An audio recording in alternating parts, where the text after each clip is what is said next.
নমস্কার, আমি আপনাদের সকলের প্রিয় কাথি পূর্ব মেদিনীপুরের অঙ্কিতা। আপনারা সকলেই জানেন এখন আমি রয়েছি ইন্ডিয়ান আইডল সিজন 16-এ। আমি পশ্চিমবঙ্গ তথা বাংলার একমাত্র প্রতিযোগী এবং টপ 10 কন্টেস্টেন্টের মধ্যে রয়েছি আমি। এখন আমি বর্তমান রয়েছি দুবাইতে। গত কয়েকদিন আগে আমার পাসপোর্টের জন্য আমি আবেদন করি এবং কিছু সমস্যার কারণে পাসপোর্টটি আটকে যায় এবং তারপর আমি এই বিষয়টি আমি অয়নদাকে জানাই এবং দাদাকে জানানোর পরে দাদা আমায় বলে বাংলার মাননীয় মুখ্যমন্ত্রী মমতা বন্দ্যোপাধ্যায় এবং আমাদের সকলের প্রিয় দাদা অভিষেক বন্দ্যোপাধ্যায়ের দপ্তরে এই বিষয়টি জানানোর কথা এবং সেই মতো আমি কথাটি জানাই এবং ওনারাও যথাযথ সাহায্য করেন আমাদের।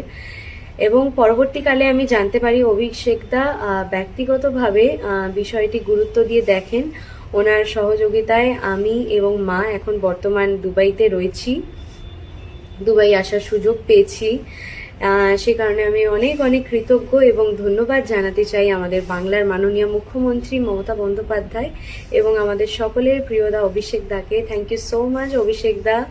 আপনাদের সকলের আশীর্বাদ নিয়ে আমি আরও এগিয়ে যাব এবং বাংলার জন্য লড়বো এবং প্রথম স্থান অধিকার করার চেষ্টা করব এবং বাংলায় ফিরে মাননীয় মুখ্যমন্ত্রী মমতা বন্দ্যোপাধ্যায় এবং আমাদের সকলের প্রিয় দাদা অভিষেক দার সাথে দেখা করার আমার ইচ্ছে রইল।